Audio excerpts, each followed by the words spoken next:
નમસ્કાર, હું હર્ષ Rathod, India news ગુજરાતમાં આપનું સ્વાગત છે। ન્યૂઝ રૂમ બુલેટિનથી લાઈવ સૌથી મોટા સમાચાર વલસાડથી મળી રહ્યા છે। આપને જણાવી દઈએ, વલસાડની અંદર વરસાદને લઈને જનજીવન પ્રભાવિત થઈ રહ્યું છે।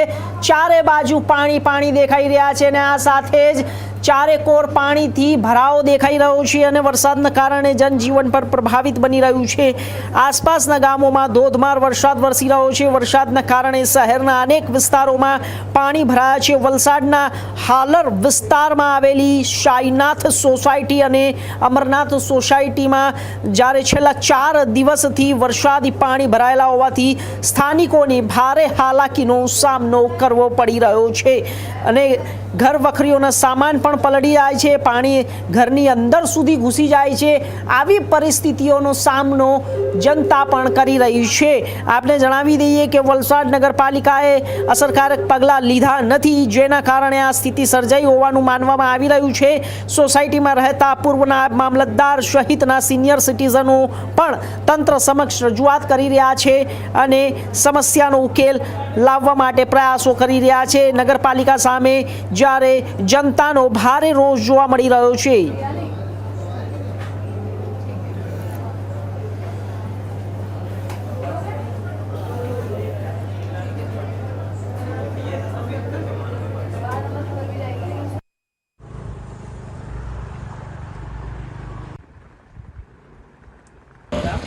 સાહેબ, મારું નામ ઉર્મિલાબેન।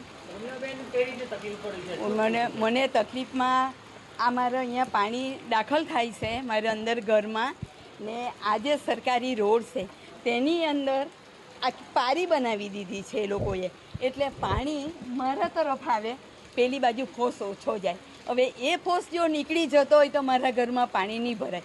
હવે હું રેમ છું અહીંયા, મારો દીકરો છે હમણાં આવેલો છે, પણ હું હું 69 વર્ષની બહેન છું। આ તકલીફ હું કેવી રીતે સહન કરી શકું? એટલે આ પારી તો નહીં જ બનાવવી જોઈએ ને, રોડ ઉપર પારી તો નહીં થાય ને ભાઈ। એમ તકલીફ તે દિવસે અમારા ઉમરા સુધી આવી ગયું, પણ મેં જાહુકેથી બધું સંભાળી લીધું।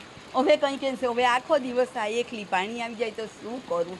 હવે એ પારી પહેલી તકે તમે તોડાવી કાઢો। હું રિટાયર નાયબ મામલતદાર, મારું રહેવાનું છે ટીવી સેન્ટર પાસે અમરનાથ કોમ્પ્લેક્સમાં।